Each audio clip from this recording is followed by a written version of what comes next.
Welcome to Fowl Play, the sequel to the Nut Heist. In the Nut Heist, the adventure focused on the forces of the Kingdom of Acorna. In this installment, the adventure revolves around the Black Eastern Chipmunk Squad, known as the Becks, the Delta Force of the Chipmunk Kingdom of Doosan, and their newest member, Elgar. Sit back and enjoy the adventure, for who knows what will happen in the woods when foul play is involved.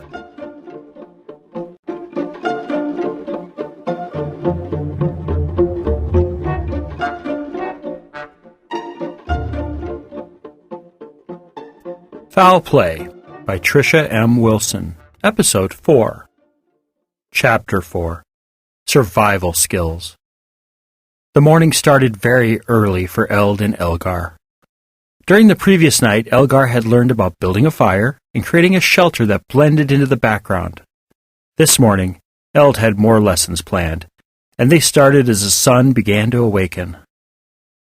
"Wake up," Eld said, shaking Elgar awake. "What?" Elgar mumbled, trying to tuck his head back under his blankets, not ready to face the crisp spring morning. "Wake up," Eld said again, not taking no for an answer. Upon seeing Elgar's eyes open and that he was attempting to sit up, Eld backed up and sat down on his pallet. "What's going on?" Elgar asked, his voice husky from sleep. "It's time to get up. Today will be a long day, and you have a lot to learn. Get dressed and meet me back here in 10 minutes. "But the sun's not even awake yet," Elgar said, looking at Eld with disbelief. "Doesn't matter. Our days usually start before anyone else is awake, including the sun. 9 minutes left." Elgar, fearing he would lose more time if he stayed and argued, hurried to his feet and began to dress. Eld, seeing his instructions being followed, closed his eyes and began to meditate. Meditation was how he always liked to start the day. It centered him to the earth and allowed him to gather about himself patience. He feared he would greatly need every ounce of patience in order to get through the day. 9 minutes later, Eld opened his eyes and saw Elgar sitting in front of him, watching his every expression. "Today, I'll be teaching you how to correctly forage for food in the forest. Tell which direction you are traveling in, and how to not get lost. You also practice the skills you have learned so far, such as moving quietly. After we have enough food for a few days, we will come back to this camp and you will build a fire. Do you have any questions?" Elgar thought for a second. He opened his mouth to say something, but he must have changed his mind because he said, "No," and got to his feet. Eld got up and said, "Before we leave camp for the day, we must remove any and all traces that we were ever here. However, we also want to leave our shelter intact so we don't have to rebuild it again. How are we going to hide the shelter?" Elgar looked at the shelter and then looked around the forest, his mind feeling fuzzy. "When you were showing me how to build it, you emphasized that it should blend into its surroundings as much as possible. If we get some branches and cover up the opening, then the shelter should be hidden from most everyone's view." "Very well thought out. That is exactly what we should do. Now, when you are removing anything from the forest, you never want to take too much from one area. This goes for everything, be it branches or food. If you take too many branches from a tree, someone is bound to notice, especially if you don't want them to. Nature is very careful when she prunes her trees. She only takes off enough to make the tree flourish. When you forage, you need to act like nature," Eld explained. "But that means it could take forever to get all the branches we need to cover up our shelter. If we take an equal amount of branches from those 3 trees, we'll be done within minutes," Elgar said, looking distressed. "That may be true, but you will also be announcing to the world that you are hiding something and that it is in this area. That leads me to my second point on foraging. Forage away from your camp. The farther you can take items, the better, because then if someone notices that a tree is slightly barer than it should be, They will be far enough from your base camp that they most likely won't find it. So not only shouldn't we take a lot of branches from one tree, we also have to go far away to get the branches? That seems like a lot more work and trouble than is needed, Elgar said. If you want to be one of us, you have to learn how to cover your tracks and keep your camp hidden from outsiders. Let me put it to you this way. You said your family are farmers. Let us assume there is a hungry wild animal around you and your neighbors' farms, and they take some of the harvest from each of your fields. Not a lot, but just enough to get full and then move on. Your family probably wouldn't notice the missing crops, and if they did, they wouldn't care too much since the loss is minor. Correct? Elgar nodded, and Eld went on. Now let us pretend that instead of the animal taken equally from all the farms, it just took crops from your family's farm. That would be very noticeable. Your family would be out of that food, and they would be very upset over the loss. The forest that surrounds us is just like your family's farm and the neighbors' farms. If you take too much from one section, someone is bound to notice and may become angry or curious why the crops are missing. However, if you take only a little from every farm, nobody is likely to notice, and even if they do, they won't care. Do you understand now? Yes, Elgar said. I understand. Good. Now let's get to work, Eld said, walking into the forest. The farther the two of them walked, the more branches they gathered, and Eld gave Elgar small tips about how to cover their tracks even better.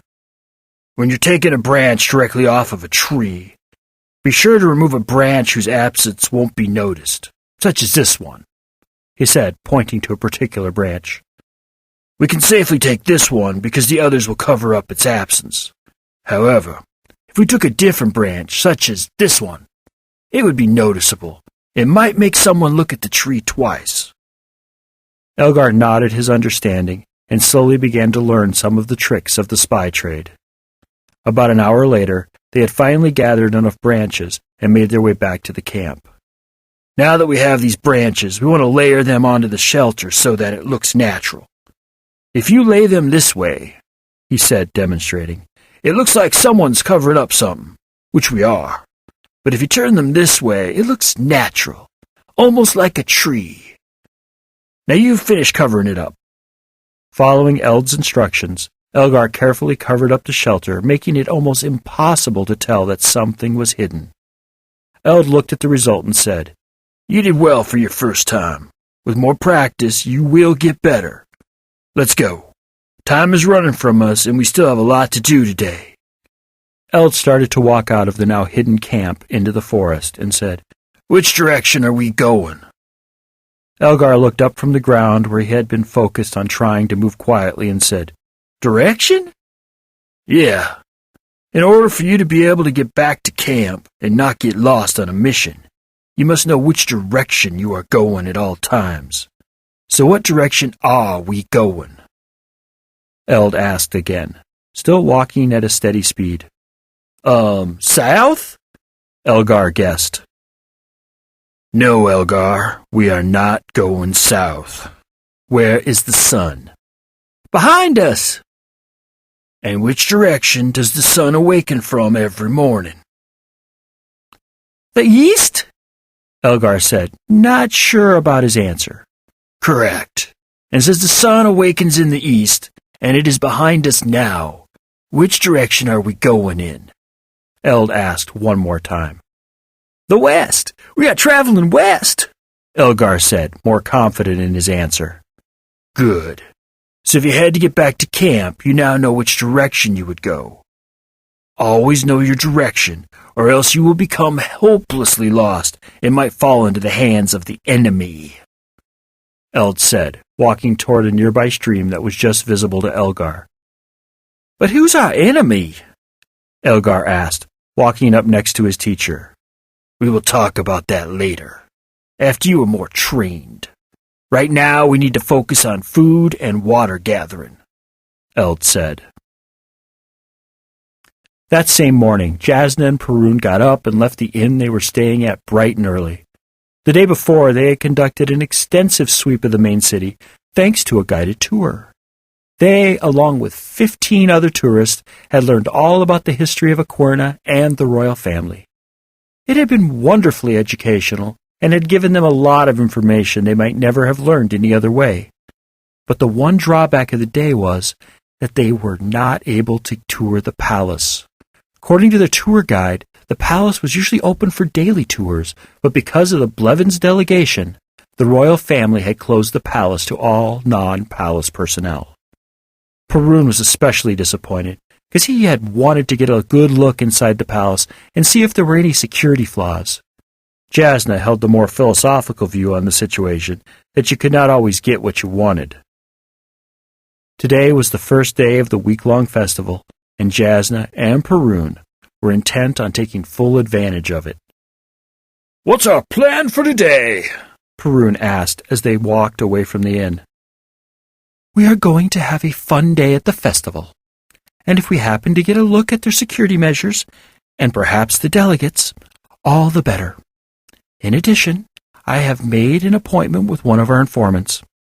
They plan on meeting us at the fair, where our meeting will not be seen as anything except a happy coincidence." Jasna said, "What is our relationship with these squirrels?"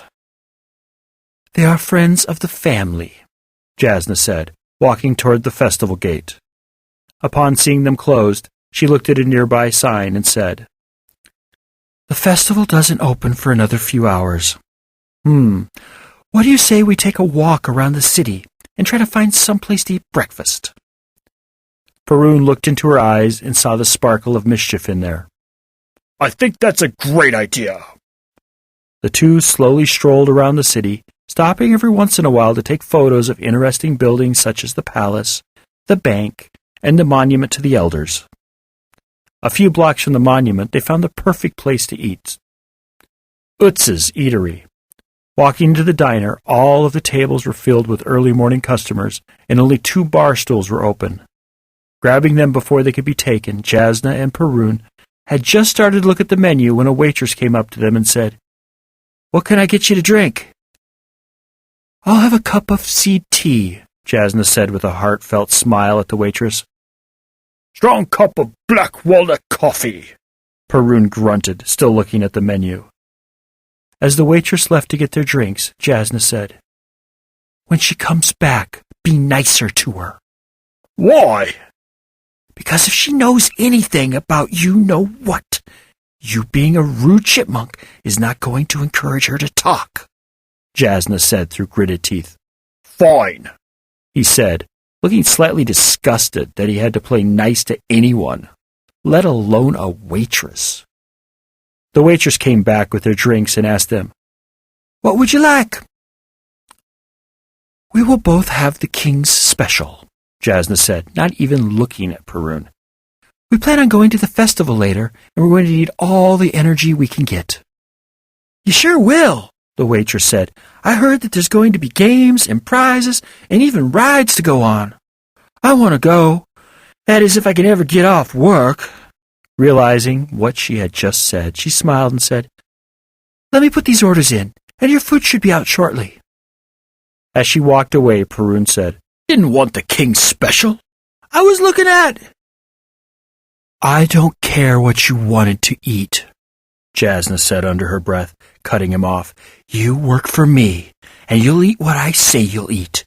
Now is the perfect time to get some information about the birds, so be quiet unless you have something helpful to say. Understand?" "Yes, ma'am," Perun mumbled. "Sir," Jasna said to the man next to her, her tone perfect for someone who needed help, "could you help us? We are new in town, and we're thinking about moving here. Could you tell us a little bit about this kingdom?" "Sure, little lady," the squirrel sitting next to her said as he turned to face them. "I've lived here my whole life, so I know almost everything that goes on in this place. Let me see. Where should I start?" "How about the rulers? What are they like?" "King Ulrich and Queen Lucina are the nicest people I've ever met," the squirrel said. The waitress interrupted the man as she passed. "When have you ever met them, Till? You've worked your whole life as a needle gatherer, and you have never met them." There was that one time when they were on tour in our needle factory. I shook paws with the king, Till said, trying to justify himself. Don't listen to him. He only knows what his wife tells him, and these days she doesn't tell him much. But back to your original question. The Royals are great people, and they would do just about anything for their people. Last season, just before winter started, a horrible snowstorm blew into this area and would have stranded the majority of the city. Well, they were so worried about people getting hurt and running out of food that they had everyone move into the palace and the surrounding trees. It was so nice of them. I actually got to stay in the palace, the waitress said. Perhoon looked unimpressed as he said, That was very nice of them. Not many rulers would do something like that. I know. We are so lucky. They're also hosting the festival. Did you know that? No, we had no idea, Jasna said. We heard about it and thought that we would check it out. Why are they having the festival anyway? That's because of the Blevins, Till said, not to be left out of the conversation. The Blevins? I don't think I've heard of them before. Have you, dear? Jasna asked Perhoon, who shook his head. Who are the Blevins? The Blevins United Confederation. It is the group that rules the bird population. They've come to Aquarna in order to have some type of peace treaty with us. The way I heard it, they wanted to expand their territory close to ours, and we want to protect ourselves before they start, Till said. I heard they wanted the treaty because some hermit squirrels had been infringing on their trees, and they wanted us to keep them out, the waitress said as she delivered food to Perhoon and Jasna. Oh my, Jasna said in response. How exciting! Can you imagine? We walked into a peace conference without even knowing. However, this might explain why we couldn't get a tour of the palace yesterday. Didn't our tour guide say it was because of some conference, dear? I don't know, Perhoon said, scratching his head in confusion. That might have been what he said, but at the time I was too busy looking at that monument to hear what he was saying. The palace is closed because of the conference, Till verified. Since this is a week of celebration, my company gave us the time off, and I was going to take the kids on the palace tour.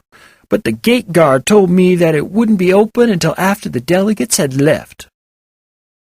Have they arrived yet? Jasna asked. Yes, yesterday.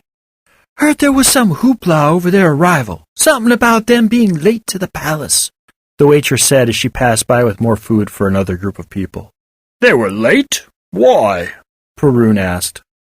Rumor has it there was some type of freak snowstorm in their kingdom, and that the storm slowed them down, Till said. Wow, that's bad luck on the Blevins' part, I guess, Jasna said. There was silence for a second as she finished her meal before she said, Do you think we'll see these Blevins before they leave? Looking around the diner to see if anyone was listening to their conversation, she caught someone staring at them. Unable to make out his expression because he had suddenly turned his head away, Jasna got the feeling he had been listening for a while. It made her feel uneasy and paranoid. I heard that they might make a stop at the festival. But I don't know. Making a peace treaty sounds like hard business. I don't know how much free time they'll get, the waitress said. I think they'll make a brief visit, but spend most of the time in the palace, wheeling and dealing, Till said. Maybe we'll see them at the festival, Jasna said, sounding hopeful. We should probably get going, shouldn't we, honey? She said to Perhoon. He looked confused until she said, Didn't you say there were a few more things you wanted to see before the festival? Jasna's eyes bored into him, trying to get him to respond correctly. What? Oh yeah, I almost forgot, he said, pulling out payment for the meal. Not waiting for him, Jasna got to her feet and said, Thank you so much for your help. From what you all said, I think we might just move to this great city. Have a great day. You too, Till said. Jasna left the diner and waited for Perhoon, who was just behind her. Why did you make us leave so suddenly? He asked, sounding annoyed. Someone was watching us, and I don't like the feeling I got from them. We were asking too many questions anyway. It was best that we left before anyone became too suspicious of us, and then asked themselves why we were really there, Jasna said. Perun was silent for a second. You don't think the royals have spies watching out for us, do you? You know, because of that thing we did? Jasna shook her head immediately. No, they didn't know it was us, and that was a long time ago. They have more important things to worry about than a simple break-in. Let's head toward the festival grounds. I want to get in and have a look around before the crowds start arriving. Perun followed in silence.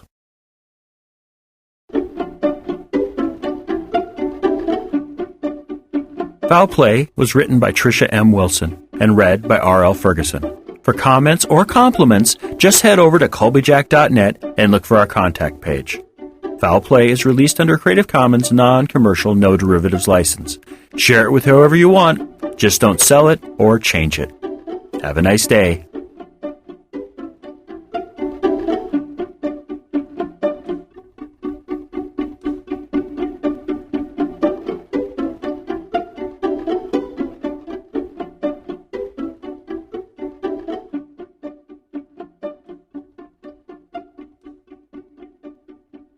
Foul Play is now available in ebook format from Amazon.com, Barnes & Noble, and Smashwords. While you're there, check out her other titles such as The Nut Heist, the prequel to Foul Play, or Nightmare, a tale of obsession and murder. Links to all her wonderful titles are available at our homepage at Colbyjack.net.